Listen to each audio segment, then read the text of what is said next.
Hey guys, just a quick programming note. This show was recorded before the Seth Trimble injury news came out on Sunday evening. So just keep that in mind as you're listening. And enjoy David and AJ in this podcast. Everybody, welcome back to the Heel Report, which is part of Tar Heel 24/7, which is also in association with CBS Sports. I'm publisher Andrew Jones. He is our basketball recruiting analyst and basketball analyst, longtime college, AAU, and high school coach David Sisk. And David, we're going to dive into the Tar Heels. They're 2-0 opener against Central Arkansas, 40-point win. They did what they needed to. They got to go plus 30 for those games to help them in the net, so they accomplished that. And then they got what could be a quad one win in March, beating Kansas at home by 13 points, outscoring the Jayhawks by 21 in the second half. I'm not 100% convinced Kansas will be a quad one win at the end of the year. They would have to be in the top 30 of the net because it was a home game for Carolina to do that. And I don't really know what Kansas is. I would imagine Kansas writers and fans right now are kind of, okay, let's see what this club's all about, because it didn't look like typical Kansas. And maybe, David, a lot of that had to do with North Carolina not looking like recent North Carolina, looking like a different version of UNC, and maybe a vision that Hubert Davis has had for a while, but it's just now coming into fruition. So your thoughts on the first two games, but specifically Kansas, because that's what most people watched, and that's what most people are riding right now. Central Arkansas, we'll go there first. Okay. And just to toot our horn on that one, you know, I had an article that said North Carolina going into it basically gives the beat down to teams like Central Arkansas. And I know people were looking at it and they're going, of course they do. I mean, what kind of story is this? But we went back and looked at teams ranked 300th or lower, and they were winning by an average of 38.5, and Central Arkansas was 347, which is the lowest ranked team they played in the Hubert Davis era. That's according to Ken Palm. So they won by 40. So I was thinking, and when we talked, I said it was a little lower than what I thought the score was going to be. But I said, I'm taking North Carolina 103 to 63. So I took them by 40. They won by 40. So I think going back and looking at the history, kind of, I just know this, and I kind of put it in the story. If you like laying down friendly wagers for entertainment's sake, I would take North Carolina minus 31.5 all day and twice on Sunday. So that turned out to be right. Now we go to Kansas. You said it didn't look like typical Kansas, but it's looked like typical Kansas the last few years. Kansas had the same problems North Carolina's had. You go back the last 2 or 3 years. So I think this was, as they leave, Kansas is saying, fans are saying, we look like we've looked the last 3 years. And North Carolina fans are thinking, thank God we don't look like we did last year. So, it was kind of which team could change from their identity a little bit. I thought North Carolina was overwhelming. I have friends that I talk to who are basketball people that follow other teams, and they were blown away by how good North Carolina looked and how good Caleb Wilson looked. I felt like going into that game, I felt Kansas was very athletic. We said that. But if you go back to our film clips, reviews, and all that, what we had kind of talked about was Kansas has a lot of one-dimensional guards that can't shoot the ball. And I think North Carolina's game plan was tremendous. They went under all these guys. They didn't switch. They did not switch Trimble or Peterson. And Peterson's really good. How he scored as many points as he scored with the efficiency that he had with Seth Trimble inside his shorts is beyond me, because Trimble was tremendous. But he didn't have really anybody else who could help him. And when Tiller fouled out, that was it. Tiller was making stretch four shots, threes. Yeah, I thought that it was tremendous. And then the second half, they come out and run. And they want to get the ball inside and they want to run. I think once they started running, they started freeing up from shooters. Both of Kai and Evans' three-pointers were off the break. Seth Trimble gets a layup off a Kansas make. Evans' first three was off a Kansas make. And then it just got it's just passed on from one to another. It's contagious, and now the whole team's hot. They're defending. I had a guy tell me at church this morning. He's a Vanderbilt fan. He said, "I've never seen the Dean Dome like that on TV," and he's a big basketball fan. He said, "I don't ever remember seeing the Dean Dome like that." So, and I think you told me it was not going to be a wine and cheese crowd. So everything from top to bottom, it was a great night for North Carolina. Yeah, my thing about Kansas was that Kansas, even with the last couple of years with Hunter Dickinson literally slowing everything down for them, clogging everything up, they still ran to the post a ton. They didn't run through the post as much as the Bill Self team would want to, and I thought they were going to do more of that. I haven't watched the film of the game yet because we had football right afterward, and we're recording this on Sunday. I want to see how much Carolina did to affect any entries into the lane. I wonder what Henry was doing or what Caleb was doing, maybe laying off somebody, or it was just the fact that Kansas maybe isn't as good as some people thought, or maybe Carolina just flustered them on the perimeter, that the Jayhawks didn't run a lot of good stuff. They did run some good stuff at times in the first half. And you're right about Peterson. Peterson looked like a 28-year-old NBA player with some of those buckets he scored.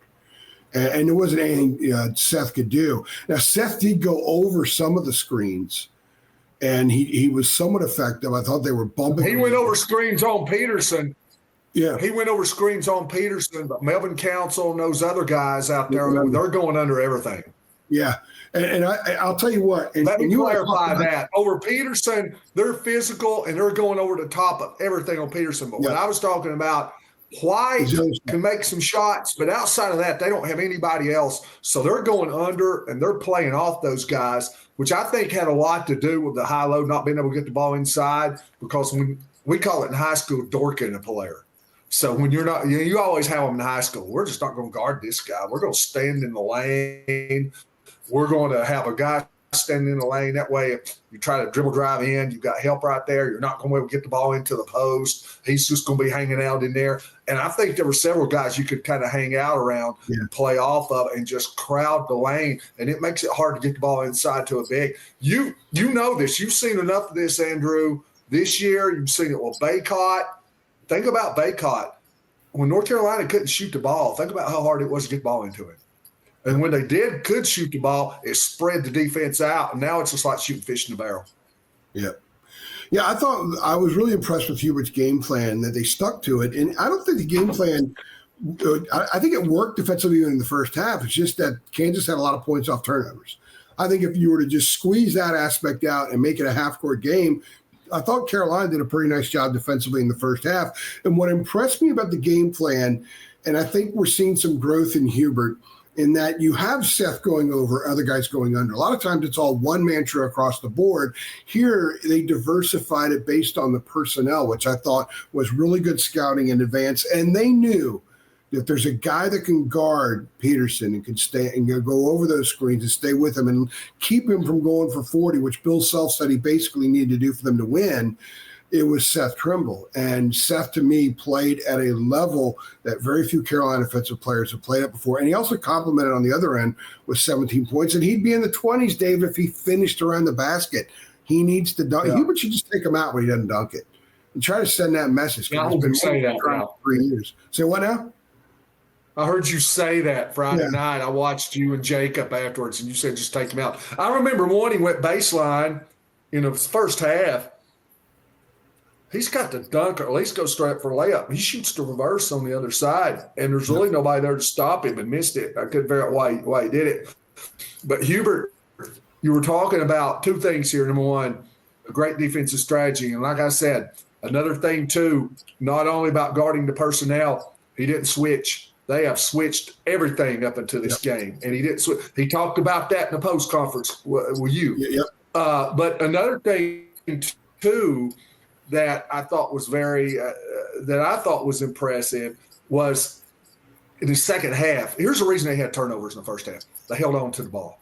They're holding on to it. Think about, Andrew, you're sitting right there. How many times are they holding the ball or beating the ball in the ground with a dribble? And as soon as they turn their back, they're running Kansas running a second guy off. They're getting a strip. Hubert called it pick sixes. That's exactly what it is. It's open. It's like an interception run back for a touchdown. You get to strip, you go in, you get a dunk on the other end. You go to the second half, they're not holding it. That ball's not sticking it. They're moving it. They only had one turnover. So not only are they not turning the ball over, which does Kansas not scoring off of, they're getting better offensive looks because they are moving the ball. I felt like at the half, North Carolina was in good shape because I was just saying, okay, Kansas has got 37 points and they've scored 17 to 19 off turnovers. If you don't limit the turnovers, it's not like they're setting the world on fire on offense. I think they've got a good game plan. If you just don't turn the ball over, you're right back in the game. And man, were they ever. Yeah, I like the fact that when you have, and I talked about this a little bit, and Jacob and I talked about it too. When you've got Jaron Stevenson and Seth Trimble defending the wings, you don't have to switch. You really don't. And I think you can hide Kyan Evans a little bit there. You can sort of compensate for maybe some of what Kyan doesn't yet give you on the ball, although I thought Kyan was a lot tougher in the second half and gave him some good reps defensively in the second half. And part of that is looking around and saying, look at what these two guys are doing. I got to pick it up. I got to give myself up some. And I thought that's what they did collectively. Another thing I wanted to talk to you about, and I just did a podcast a little while ago with Noah, and I want to find out, there's stats for everything, right? In PFF for football, there's a new stat that they track. It's called forced incompletions for guys in the secondary. There's got to be a stat for Henry Vesar that you track rebounds nullified. He only had 4 rebounds, but how many rebounds did Kansas not grab because of his activity around the glass? And the ball ended up going to a Tar Heel, and they were able to get it up and go the other way. I don't know how many there were, David, but one of the reasons Kansas only had 20 points in the paint was because they weren't getting putbacks. And one of the reasons they weren't getting putbacks was Henry wasn't grabbing everything, but he was keeping everything alive and making it a lot tougher for Kansas to get the ball and put it back. That, to me, is maybe one of the reasons he only had one double-double in his career, and it was against Central Arkansas. Maybe he's not a great rebounder, but his activity will help everybody else get rebounds and a more team-oriented rebounds. What were your thoughts about Henry on the glass and how he kept Kansas from getting a lot of stuff around there? Well, one thing, probably the reason he's not had the double-double is that, he didn't start a lot. He ended up playing more at Arizona because of an injury to another player. Yeah. And so I think he only had 9 rebounds twice. I think he only had 9 rebounds twice there, and he had 7 games at 30 minutes. I think he averaged around 6.5 boards in those games last year. So I'm wondering if he's that kind of guy. Maybe he'll end up being a high-volume rebounder as well, but the activity around the glass, not letting Kansas get putbacks, which is a bread-and-butter part of Kansas historically, like it's been for Carolina. So when we interviewed Evan Maikawa, Evan said one reason he was kind of in a wait-and-see mode on North Carolina, and Henry was one of the players he mentioned specifically. He said he's going to be asked to do more at North Carolina. None of the guys that they're bringing in are all good players, but none of them were like the best player where they just carried the team. So they were in roles. So now you're going to ask them to do more out of those roles. And then just to mention another player, we're going to name drop here at Tar Heel 247. I don't know if you saw this or not, but the tweet that we had on, we did – during Vesar week when we did film reviews on all of those and you did your stories and all that. The week that we did Henry, I quoted Fran Fraschilla from the Kansas Arizona game last year in a Big 12 tournament. So he mentioned one of our tweets and he answered it and said, yeah, he looked good and he's a lot stronger than he was last year. So you might look for that one. I've got that on my. I saw that. I saw that come through there. Yeah, so pretty good from Fran Fraschilla. So self promotion there by Mr. Sitz. Oh, absolutely. So, but Fran knows his stuff. Fran knows the international guys, and he's a Big 12. He's a Big 12 international. Yeah. So that's a guy who's watched specifically. So, like you said, he's stronger. So he and it may not be necessarily at the rim where he's got the ball and he's powering it up over people, because we've seen sometimes that may not be in his wheelhouse. But like you said, I think just being strong just to hold these guys out, because you saw Tiller and Badunga live. I saw them on TV, but they look like specimens. And so, I mean, you had to be strong to hold those guys out. And it's kind of a game rebounding mentality. So, like you said, he could keep them off the boards, he could keep the ball alive, and then a teammate comes and gets that. If you look at points in the paint, if you look at rebounding, if you look at Wilson and Vesar, compare them to Badunga and Tiller, who are both good. They're both really good. Both front courts are good. North Carolina outplayed them every way you can imagine, whether it's rebounds, whether it's paint scoring, whether it's overall points. So, and if you look to start out that second half, that's where they went. I'm going to have a tweet on there you can see in a film review where he had that dunk putback he had.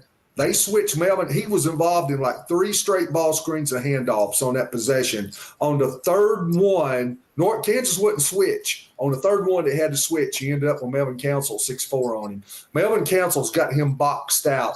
That shot, Taylor Wilson shoots a 3, and he just ragdolls Council. He just slings him out of the way like laundry and goes up and dunks that ball with 2 hands. And that's a strong-looking boy right there on that play. So, yeah, he has got stronger, more physical. And as he gets confidence in all this and learns how to play that way consistently, it's just going to get better and better, I think. Remember I told you a while ago, someone in the program told me in early September that Henry might be the best passer on the team and could lead him in assists. And it sounds kind of silly on the surface because you think, well, a point guard's going to lead him in assists. I don't think this is a traditional point guard, run your offense type of team. I think the best way for this group to play is more freelance motion, let them rub off each other and play together. And as a result, your point guard, Kyan Evans, isn't going to load up on a lot of assists. In fact, I think Kyan's really effective getting rid of the ball and the ball finding him again. I think he's a really good player. He had that jump shot alley-oop to Henry from the wing. I think he's a really good passer from the wing. And if you go back and look at a lot of stuff from Colorado State, he had a lot of effective things from the wing as well. But Henry is a passer. To me, that changes everything because he's going to drag the bigs out there.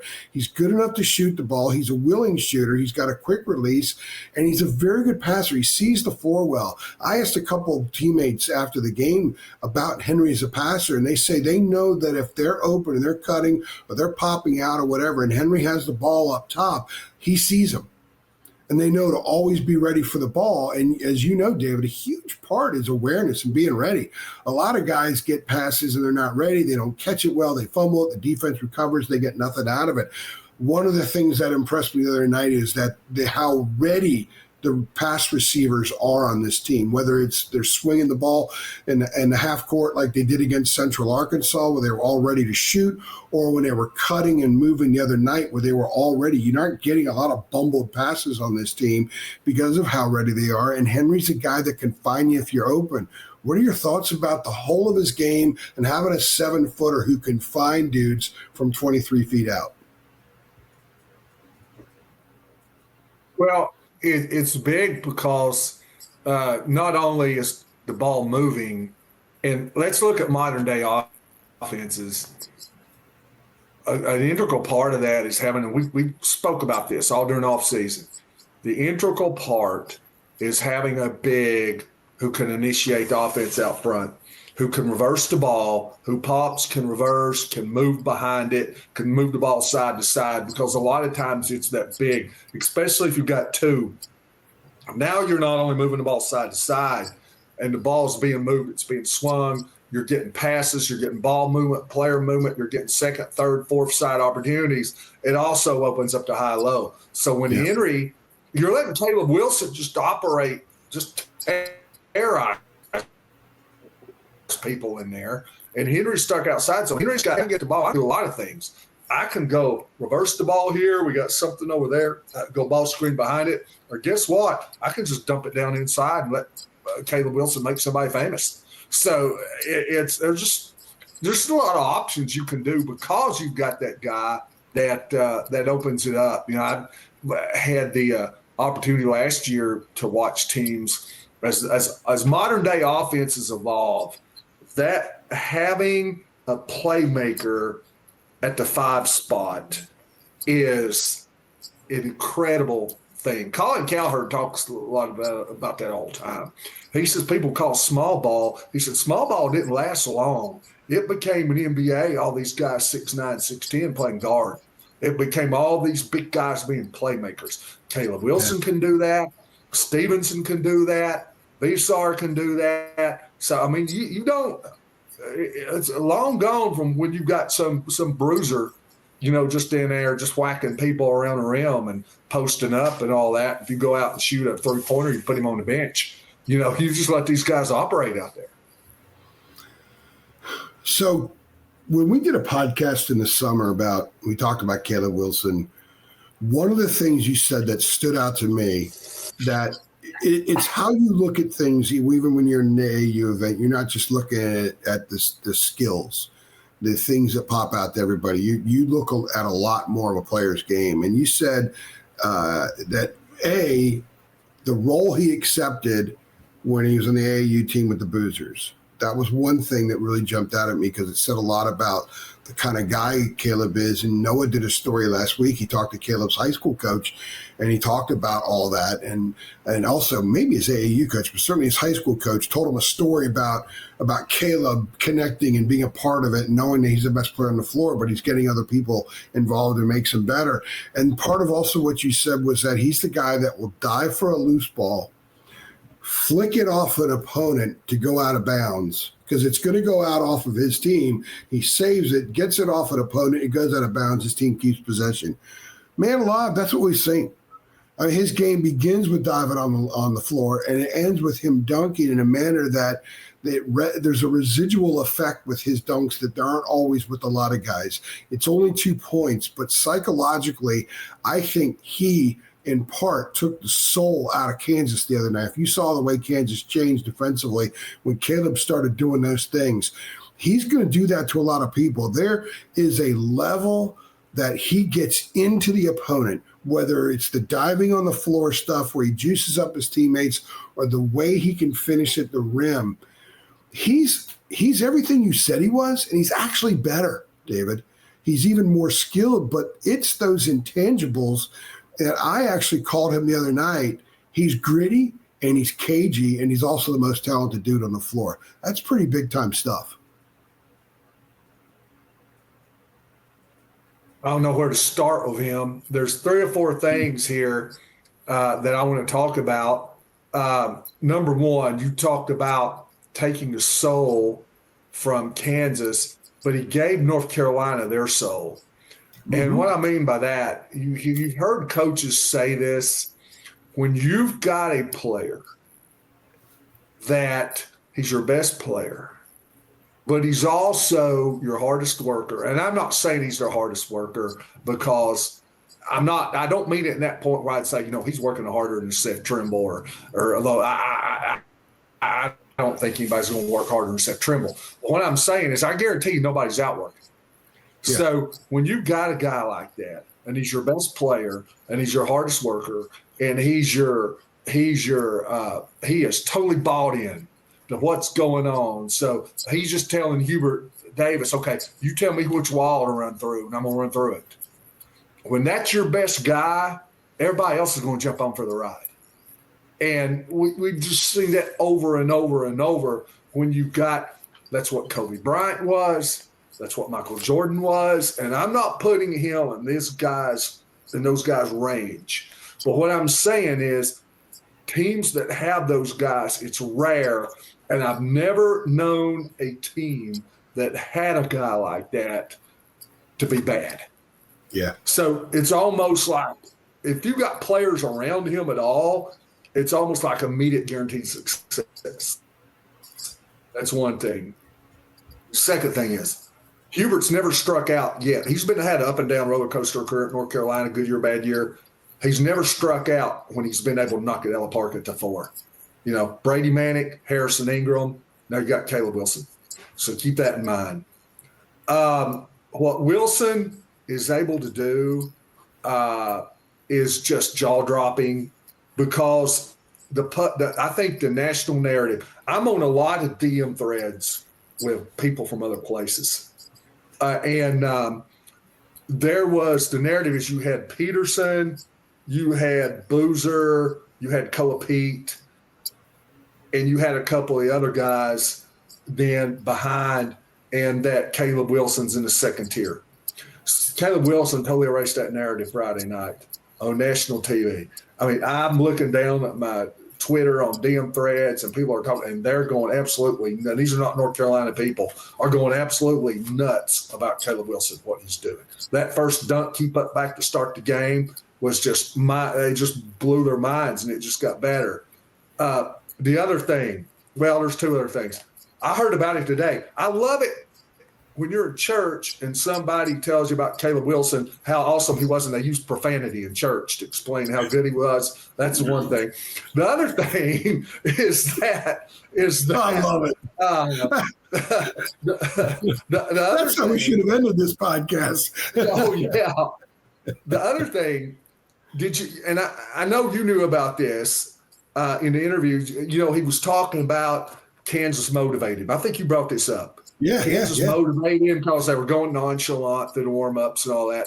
And then I heard him say that he really had really got himself jacked up because he had been in some games with Darren Peterson, and Darren hadn't thrown him the ball and all that stuff. Michael would do all that. He'd create enemies in his mind. Tiger Woods would do it. So Caleb Wilson goes to the Knight Riders, like you said. He's going to be the third wheel on this team. He's accepted the role. He's glad to do it. He wants to win. But he's going to use that against Caleb Boozer, or going to use that against Boozer. I said Caleb Boozer. Against Boozer when they play Duke. It's going to go, all right, this guy was the number one guy on the Knight Riders, and I had to take the third row, and I had to do the dirty work. We're going to see who the better player is. So he's going to use that as fuel when they play Duke. I think, and I could be mistaken, and I will ask him next time I talk to him to clarify, but something about his ringtone, like an image of Darren Peterson would pop up, and he'd remember the Jordan Brand game where, Darren scored 100 points because he never passed the ball, right? So he zeroed that in. He also said, and this was when I was talking to him the other night, that he thought that Kansas was disrespectful in the way they went through their layup line. And he said exactly like MJ. MJ would find some guy wearing a shirt that didn't make any sense in the stands. He decided to despise him. And he'd want to kill him during the course of the game. That stuff isn't copycat. I think it's innate because it only works if it's innate. We can try to copy all we want, but if it doesn't work, it's because that's not who we are. I think that's who this kid is. He's talking about stoicism 1 minute, David. And the next minute, he's talking about how offended he was at the way Kansas went to the layup line, and he was going to try to kill him during the course of the game, essentially. And when he dunks with the kind of authority that he wants the ball to pop when it lands. He reminds me of Rasheed Wallace, a little bit of Bryce, but maybe more angst that Rasheed would bring to the floor and use to fuel him if we're going to do Carolina comparisons. But it's the whole of the game. He had 4 assists the other night. He's such a willing teammate. He's the best player on the floor. He's a guy that could probably go 40 every night if he really, really wanted to, if that was the number one goal. But he's a guy who can go for 20 and 22, 24 somewhat effortlessly, and he makes everybody else better. How many high-volume scores make other players better? They can help your team win a lot of games, but how do they make other players better, accentuate their talents even more? He's rare.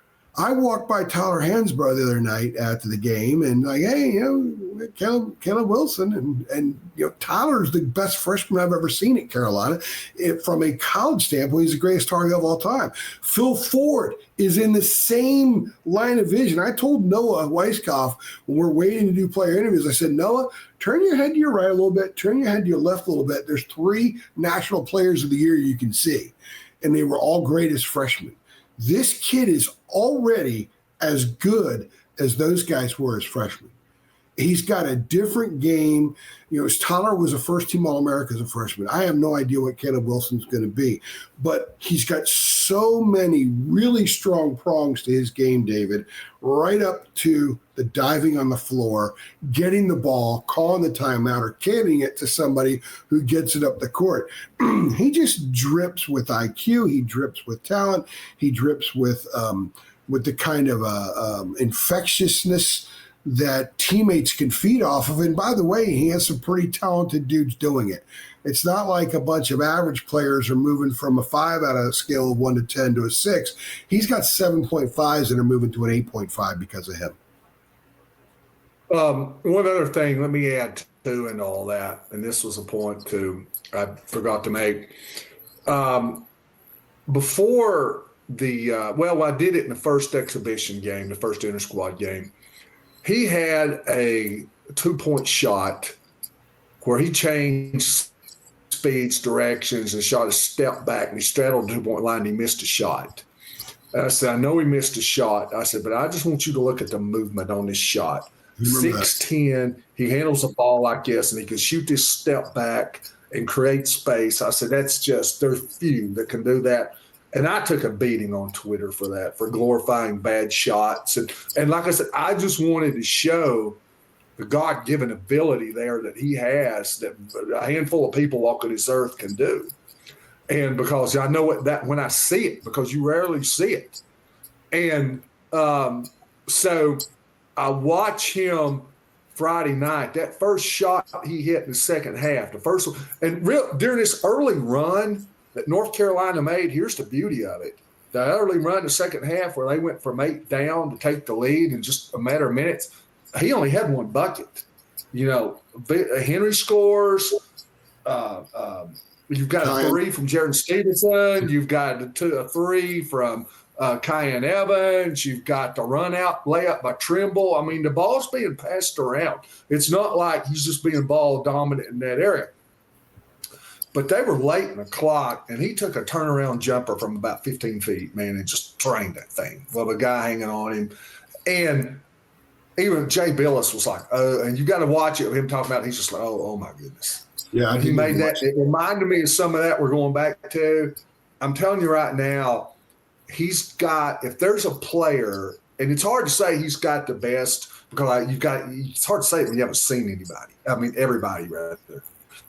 But when his mid-range game, I want to see somebody that's better than him. I guarantee you, I don't know if there's a player in America that's got a better mid-range game. You think about 15 feet, degree of difficulty that he can do. That's what Paul Pierce used to do. That's what Kobe used to do. That's what MJ used to do. Those guys, that 15-footer, he can shoot a turnaround, step back. He can have 3 people hanging on him. They can be all over him. And it doesn't if it touches the rim, they should count. And he is so good at that part of his game. He hit a 15-foot face-up against BYU. I'm like, okay, he's got that too. And I pointed out a play in the BYU game that some people pushed back on as well. He got a rebound on the defensive end, took it up the court, perused the landscape. He wasn't in a full-blown rush, saw nothing was there, and took it in. He got the shot blocked. It may have been a foul, but the foul wasn't called. It was on the left side, and I said, he's going to learn from that. And he was in a similar situation in one of the games last week, and he took it more into the middle and dunked it. And that's what he learned from it. And it's the looking around without going full bore because he knows he can always finish, Dave. That's the thing. He knows that if someone else is there and that's the better option, he's going to get it to him. But I think he knows in his head, in the end, if he has to go in there and flush, he will. And I thought he learned something from that play against BYU about angles and about playing with guys as athletic as BYU players and Kansas players are. So you're seeing him learn and figure out stuff as he's going along as well. The IQ that he brings to the floor is on a different level. And it's an IQ that's with him off the floor. He's an incredibly smart dude, incredibly engaging, incredibly self-aware, and not self-absorbed like he's got an arrogance about him that makes him an okay teammate at best. He's very self-aware, but he's aware of everybody around him. I guarantee if you said, give us 5 points about Derek Dixon's game right now, he's going to go 1 through 5 in the same order that Hubert Davis probably would. He's that kind of guy. And it's an absolute treat. Here we are in the week and a half into November, and we're talking about him. We got this dude for their 5 months. And he's just going to get better and better and better, and he's going to elevate them. I'm not sure if there's anything he doesn't do well. The one thing that is a little bit shaky is if he tries to dribble the ball across, like on the half court, tries to make something go from like the left wing into the lane. His handle was a little shaky at times the other night. But what I also noticed when he did that in the second half, he picked up his dribble and passed it, and it led to an open shot. So maybe he's learning then during the course of the game. Well, this doesn't work. It's just don't be a ball stopper. Don't be a ball stopper. Exactly. There's something so innate about his ability to learn and fix. And that shot that you talked about, that's it too. I just think that he's like Jim Palmer, greatest Oriole pitcher of all time, one of my favorite players. He broadcasts a lot of Orioles games, and he can remember the count and the pitch he threw on every ball that was ever hit out of the park on him. And there's just some guys that are that way. Yeah. I think Caleb is that way. I think Caleb can tell you the scenario of every little mistake he's made months down the road. And that's the dude that Carolina has leading the way right now. And if there is a freshman that can lead you to an incredibly successful season, he's one of those guys. He's got it all. Do you remember, you were telling me this, we weren't on the pod, you and I were just in conversation.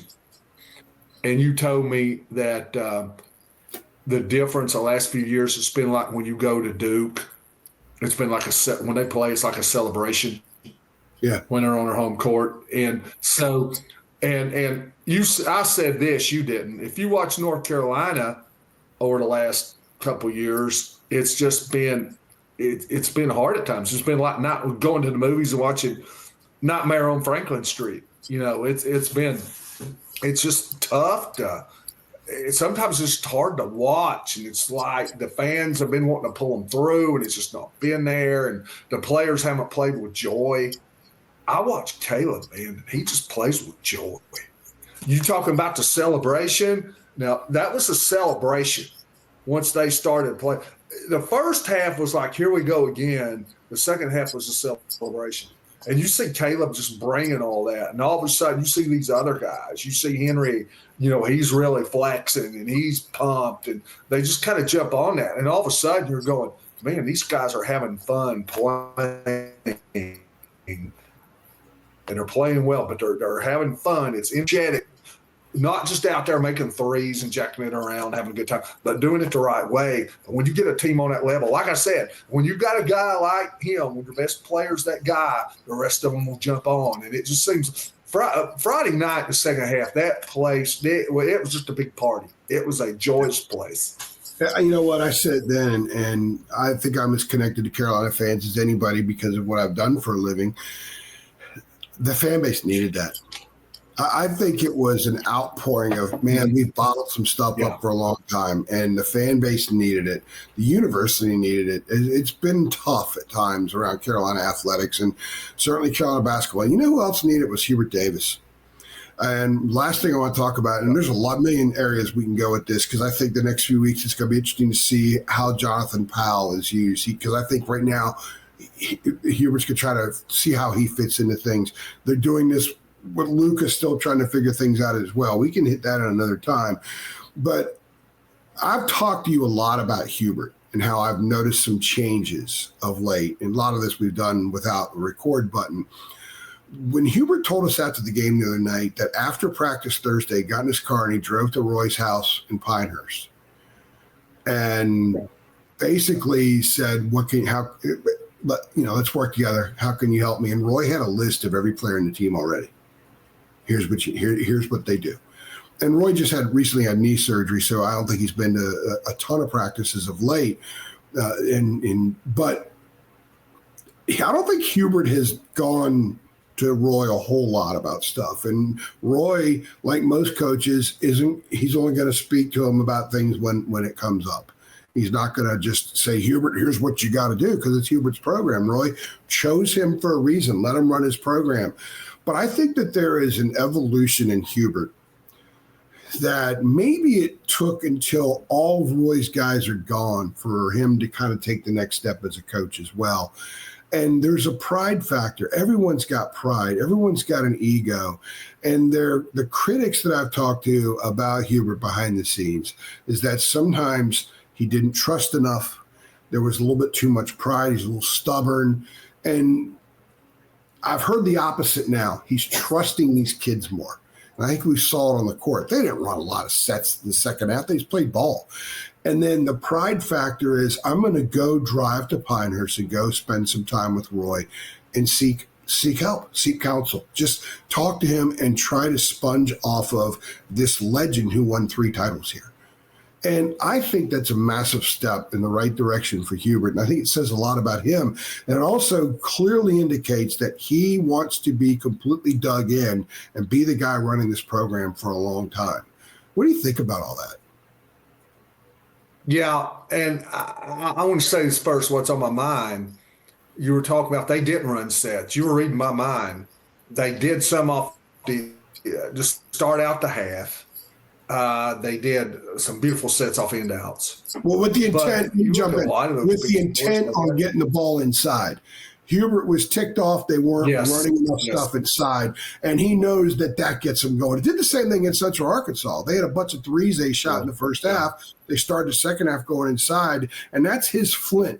That's his flint that gets him going by going inside. So I'm sorry to interrupt, but that was what it was. After that, he just let him play.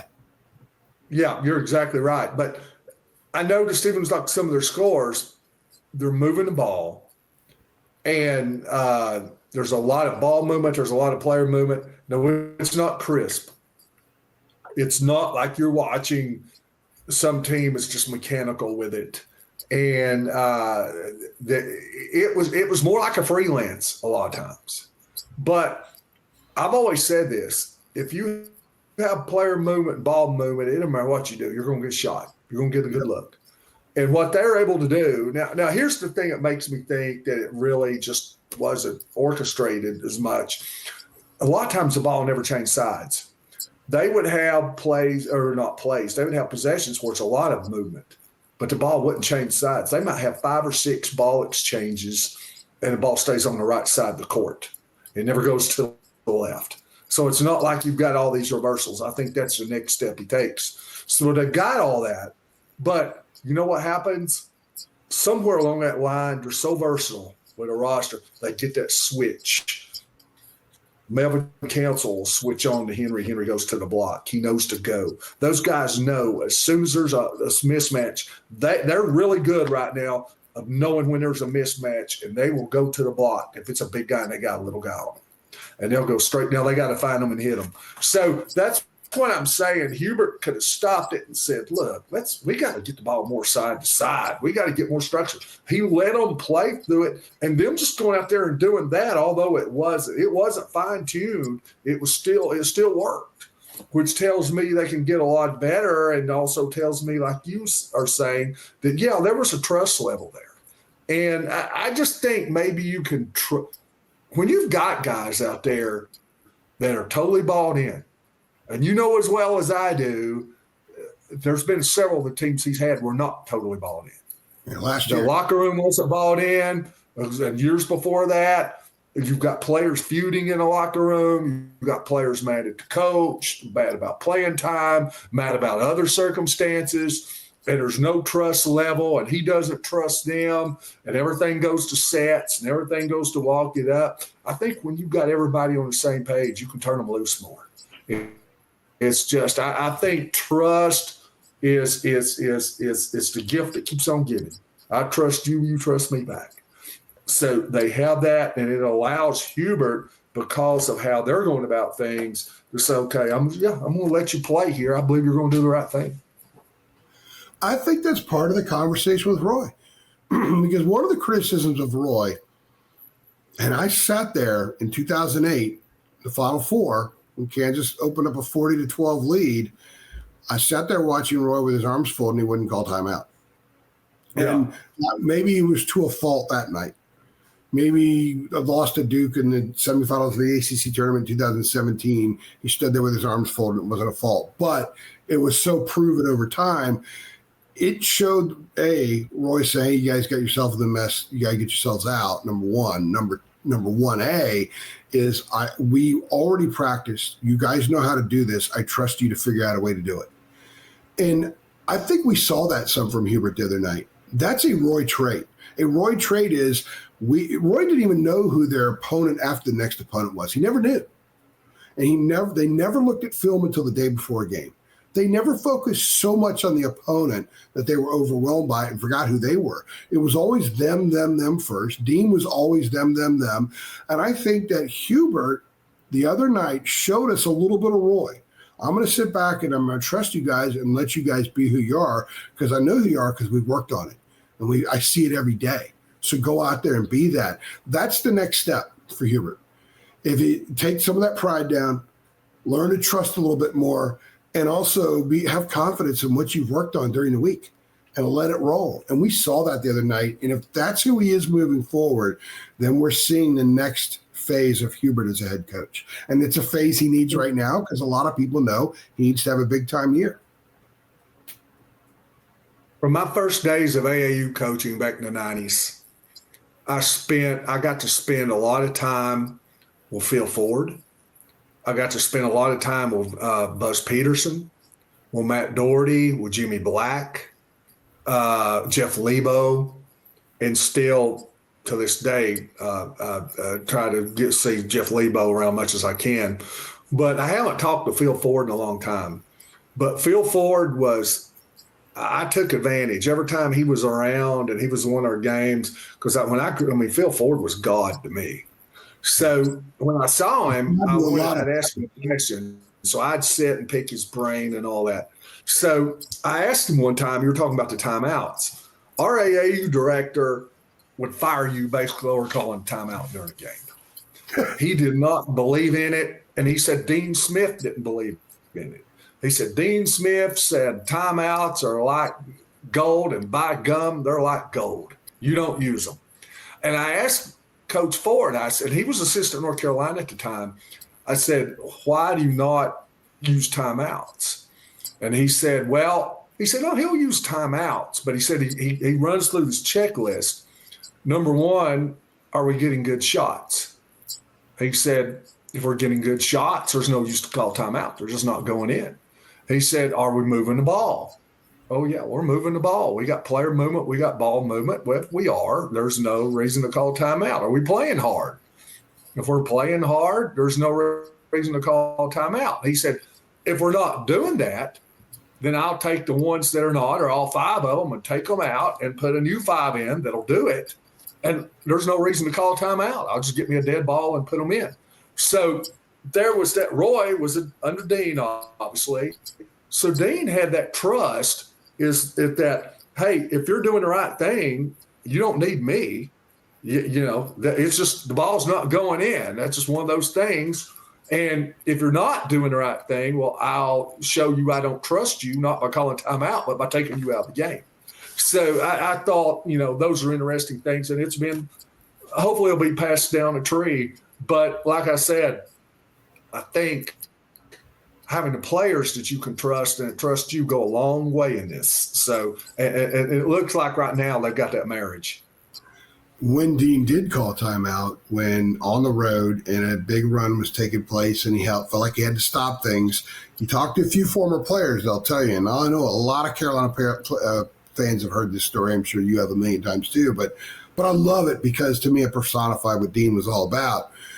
Places going crazy. They're in Reynolds Coliseum or they're in Cole Fieldhouse, which was even crazier than Reynolds. And it's a timeout, and Dean looks around at his guys and said, there's a billion Chinese that couldn't care less. Just sort of relax them. Like, this isn't the end of the world. Relax. He had a way of relaxing guys.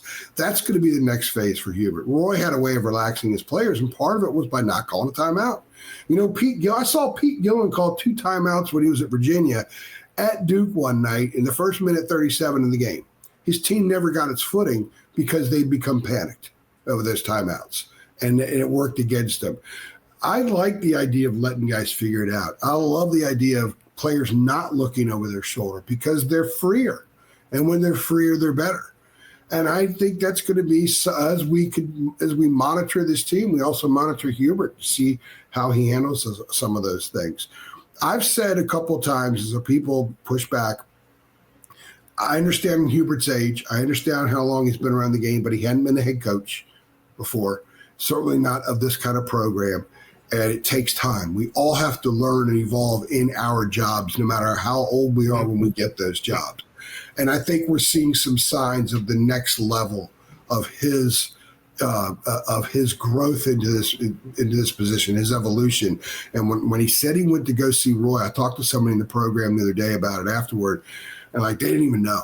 And they thought it was an enormously important move that Hubert made about being that next level coach. That, you got Roy, take advantage of him, but also it said something about Hubert understanding that he's got to take advantage of those resources, but just kind of how he views himself, maybe a little more introspective than he had been, knowing that he needed that conversation. He needed Roy's wisdom, and just lean on him. If you've got that there, lean on him. I think it's a really positive, powerful thing that he did, and it's got to make him a better coach moving forward. And I think it did the other night too. Well, I understand the expectations at a blue blood. I get it. But there's a lot of great programs out there that if you look at their coaches that they have, you look at a Jay Wright and go look at his records the first few years. And there's a lot of guys out there. Coach K was in a different spot when he came into Duke. We know how they've kind of gone down, and they've talked about the bunch with Billis and Dawkins and Emiker and all that bunch that comes in. But you can look at some of these other guys, Tom Izzo, and some of these others who are outstanding coaches, are Hall of Fame coaches that weren't in the Final Four in their first year. And it took a couple of years to do that. Now, I understand if you're at a North Carolina, a Kentucky, a Kansas, a Duke, the learning curve's not there, and that honeymoon phase really doesn't exist. But look, there's a lot of coaches been in that same situation, and they had to. I'm not going to say figure it out. They just had to get it right. Yeah. So and hopefully you're at that point. I promised you we would not go too long, and we have once again. So I have broken my promise. I've broken my promise. No, as I always do. I'm as much for that. Hey, I'm going to tell you this. I'm going to tell you this story. My dad loved this. We're talking about Phil Ford. When we were in 1993, it might have been 94. It was 94, I guess it was. They used to have the AAU 17 under national tournament. And this is when AAU was big, before the shoe companies took it over. They played at Wake Forest. So we had about a really good 2-year run over there. And we got to the Final Four one year and got to a national championship game the next year. And I believe it was the second year. I would run down Phil Ford. He was at all our games. He was recruiting Ron Mercer and looking at some other guys. So, I'd run him down. I was always asking him stuff after games. Give me your opinion on this and whatever. So he's talking to Billy Packer, and they're there beside the court. So after the game, I stopped and talked to him just for a second. And one of the local Winston-Salem stations got film. I didn't know it, and they were filming the guys there and the coaches. So I get home that night. Get to the hotel that night, turn on the TV, and they were reporting from there every time. And they said, the big shots are out today, and they've got Phil Ford and Billy Packer, and I'm standing there between them. And I guess they're like, who's this doofus with Billy Packer and Phil Ford? But I told Dad that, and I said, they called me a big shot along with Phil Ford and Billy Packer. He thought that was the greatest thing ever was. He knew it was so outlandish he couldn't keep a straight face. Phil is a wonderful man. When I did my radio show in Wilmington, when I was very new in this business, I asked him to come on for a segment. I ended up keeping him on for 3 segments, and he was perfectly happy to do it. And every time I see him now, get a handshake, I still call him Coach. He loves being called Coach. I think he wanted to be coach a lot longer than he was, and so I always call him Coach. And he's a treasure. When you go to a Carolina game, and I'm showing Noah some of these things, and you got to come to a home game as well. We got to get you to come. It is you can't help but bump into a National Player of the Year. You can't help but bump into national champions. You can, if the regular person who loves Carolina had a chance to just walk in our footsteps and see the people we do. I'm going over to do player interviews, and I see Marcus Gignard. I go over. I always say something to Marcus. There's Joel Berry. Got to say something to Joel. Shammond Williams is in the damn lounge, and he's walking out. And I remember the story. I started when Shammond was at Carolina. I remember learning a story back then, David, of I guess the roof of the Dean Dome. When the lights weren't on, it didn't light up. When the lights were on, it did. And someone noticed on New Year's Eve, like in 1995 or something like that, that the lights were on. So security was called, and they go show up, and it's 11:45. It's Shammond Williams working out by himself on New Year's Eve. He's not out partying and doing that stuff. I mean, I could go on and on and on with the people that I see and the stories that most of them I've covered now, which is pretty wild because I'm getting pretty damn old. But it is a fascinating walk through history when you go there. I want you to come experience that sometime. Some guy named Larry Brown was sitting behind. Larry Brown was there. I didn't actually see him. I called him before Billis did, and it was funny. Darren Peterson picked up a cheap foul. I mean, just a cheap one.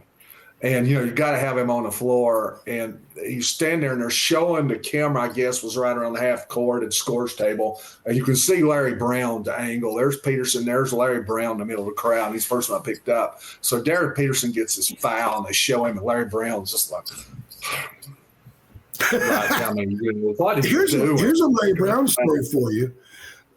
He's big time. Larry Brown, you could argue, is one of the greatest basketball coaches to ever live. Absolutely. People said he won.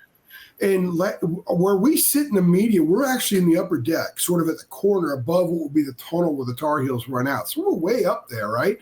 And in front of us are what would be the upper deck box seats, if you will. But they're way away from the court. And last year, there's a game where I look down, and I'm on the front row, press row, and sitting in the upper deck is Larry Brown and Dave Hanners. I mean, Dave Hanners has been as ultra connected at Carolina as anybody for a long time. If you don't know who he is, look him up, Hanners. He is the personification of Carolina basketball in so many respects.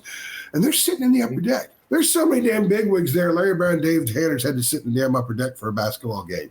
That's how amazing the place can be, especially if you travel in our steps. And I never take it for granted. And I want Noah to get a feel for these things. He's from Big Ten country.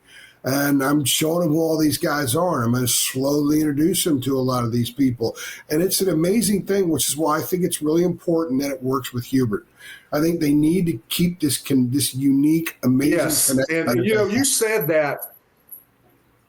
Yeah. I thought it Friday night. You said it last week, and you were almost a savant in saying this beforehand. And it just hit me Friday night because it was really a celebration with all these legends there that very few places can pull off. You could count them on one hand. And I don't know if you did count them on one hand, you could be the quality of what you could get in that gym. So you're talking about Hubert. You said he needs to be the guy for this job. And I'm sitting there thinking, how weird would it be if you had all these UNC guys and all these legends came by and the guy at the top was not a UNC guy?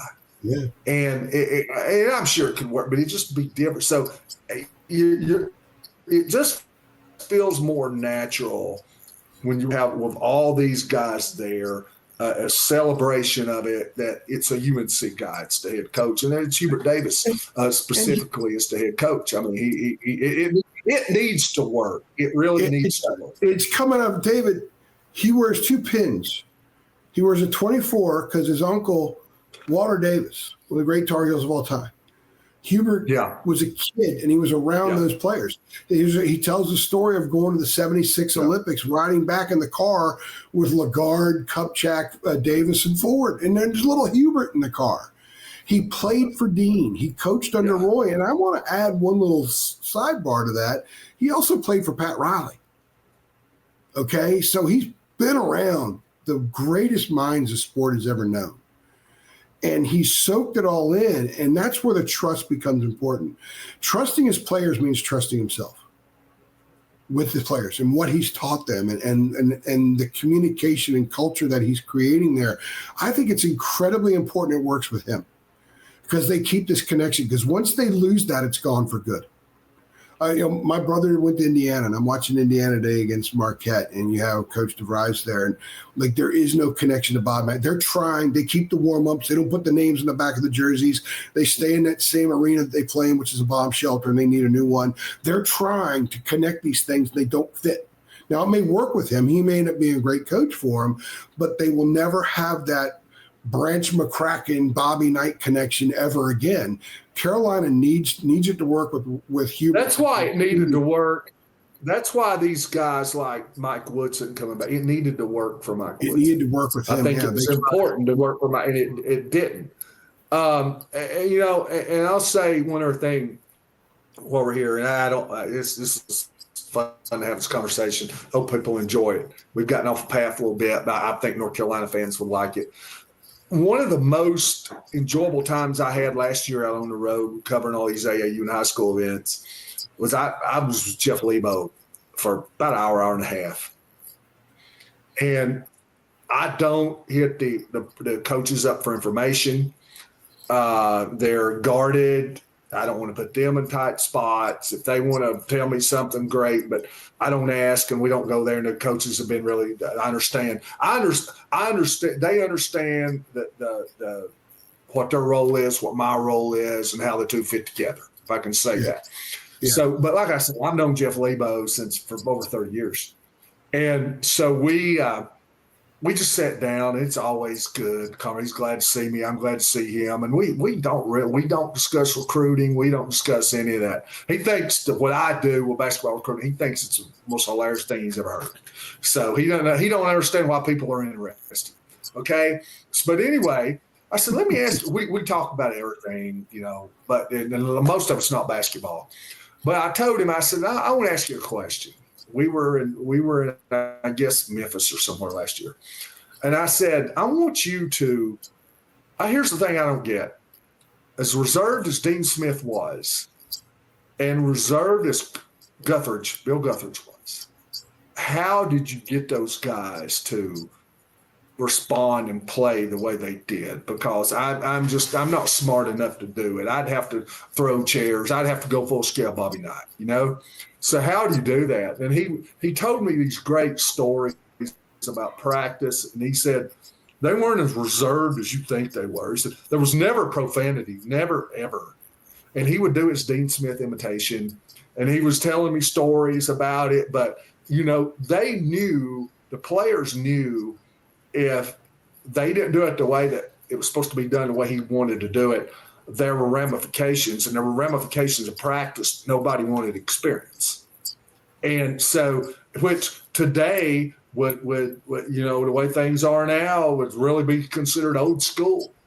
But, you look at him and you go, well, he was before his times. He was a modern day guy. He was a Renaissance man, both of them, just so collected and cool and calm. Michelangelo, as Dean Smith said, yes, they were, but they were old school guys too, who got the message across and got it done the right way. And it was just fun, him sharing those stories about when he played at North Carolina. I enjoyed that as much as anything I've enjoyed on the road. Yeah, I remember Kennedy Meeks one time. It was Theo Pinson. I'm sorry. Kennedy was a different story. I'll share at a different time. But in Theo's senior year, I think they played 4 games in 4 days in the ACC tournament. And he was asked about that, and he said, I'd rather do this than go through Roy's practices for 4 straight days. And that stuck with me. Kennedy's thing was more just if you disappoint Roy in practice, he's going to be even more irritated than if you disappoint him in a game, because the practice goes to the game. And he told a story about how he was kicked out of practice, and Roy called him he's going to be a one-arm swinger. And like, well, what's a one-arm swinger? Kenny's like, what's a garbage man? You grab the trash can, you chuck it in with one arm. And Roy called him a one-arm swinger. And Kennedy did not like that. And you could tell when he told the story, it still kind of bothered him a little bit. And he actually started a Twitter handle, One-Arm Swinger. And he had it for about 3 or 4 weeks and then got rid of it. But you know what, though? That one-arm swinger grabbed the most important rebound in program history against Oregon in the Final Four in 2017. And he talked about that. He said, he used to swear that Roy made him what he was. And I knew somebody who actually used to work on her staff who goes to the same church as Kennedy, knows his family.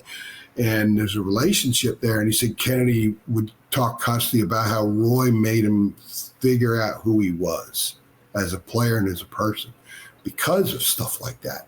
So it's those practices, man. It's those practices. And we could go on and tell stories about this forever, and people I'm sure would love it. Maybe we'll do it in the off season, but it's fascinating to hear these things and these highly accomplished, extremely gifted people who are pushed in certain ways to go to the next level. And I do think it's going to be interesting how Hubert handles this team moving forward, how he continues to push Caleb. And Caleb is self-energizing. He's self-policing, but he's also 18. He needs Hubert, and he needs his teammates. And it'll be interesting when they hit some bumpy spots, how Hubert communicates with these guys. Well, how much he still trusts them. Here is the challenge now, and it's the biggest challenge. Hubert, he had no challenge getting his team up for Kansas. No.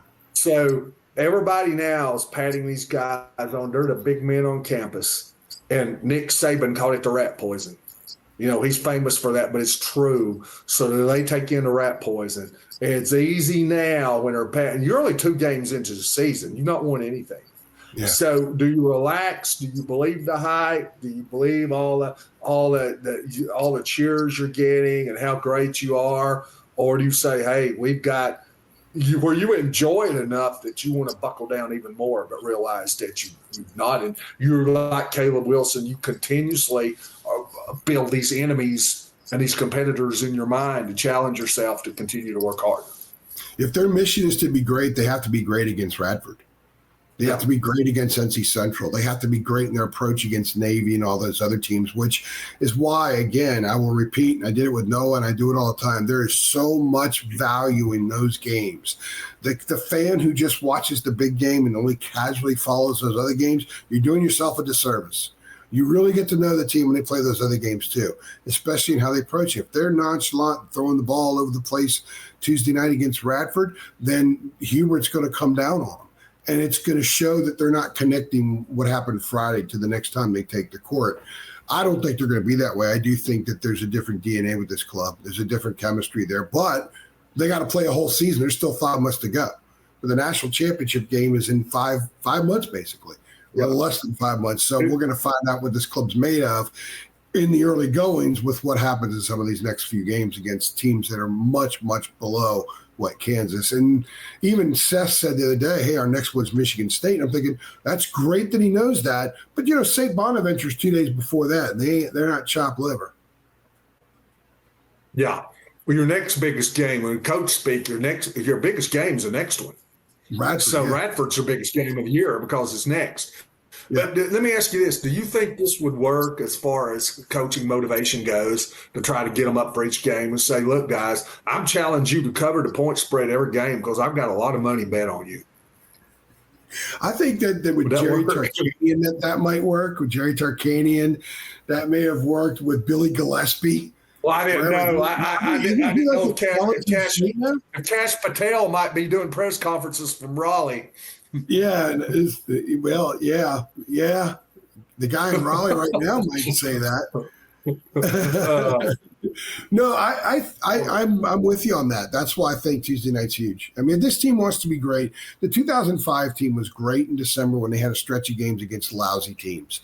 They put foot on throat. Foot on throat is a quality not a lot of teams have. And it's not a quality a lot of teams can rise to and pull out every time it's necessary.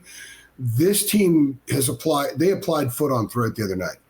They got to do it to Radford. They got to do it to Central. They got to do it to Navy and all those teams too. That becomes who you are over time. You can't just kind of try to dredge it up in a certain games. You have to have that mentality and that approach every night. And that's part of how I'm going to judge this team over the next couple of weeks before I head to Fort Myer to cover them against St. Bonaventure and Michigan State. And by the way, after that, they have at Kentucky and then Georgetown at home, and Georgetown's looking pretty good so far. I think that's a potential quad one game. It's going back to the quad one conversation of the other night with Seth Trimble, who is very aware of those things, by the way.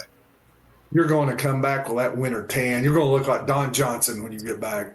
Yeah, I tell you, I'm gonna wear a white suit down there. I have to listen to Phil Collins and all that kind of stuff. That's right. My wife thinks I'm going down there to collect a bunch of seashells to send to her. She's got another thing coming on that one. I'll tell her that the beach was closed. I couldn't get any. Yeah, you worried about the weight. You worried about the weight limit on the suitcases going through the airport. Yeah, let me tell you, after spending all night in Denny's after the Syracuse football game, in which there was a near riot, I thought maybe my life was going to end that night as I wrote my takeaways, my Damon June story, and my column, because I had a nightmare of stuff go on that night. And it's in Syracuse, in which the sun has never met Syracuse. It's like if the Addams family had a city, it would be called Syracuse. Fort Myers is going to be my payback. I'm going to get my retribution in Fort Myers. You deserve it. You deserve it. He's David Sisk. I'm AJ. We're going to be around often this basketball season. Everybody loves David, so I might as well take advantage and have him hop on here and teach me a thing or two and teach y'all a thing or two about hoops. And we will try to dredge up more stories as we move forward. It's a fun place to go. Thank you, David. Appreciate it. Thank you. All right. We'll see you guys next time. Thanks for stopping by.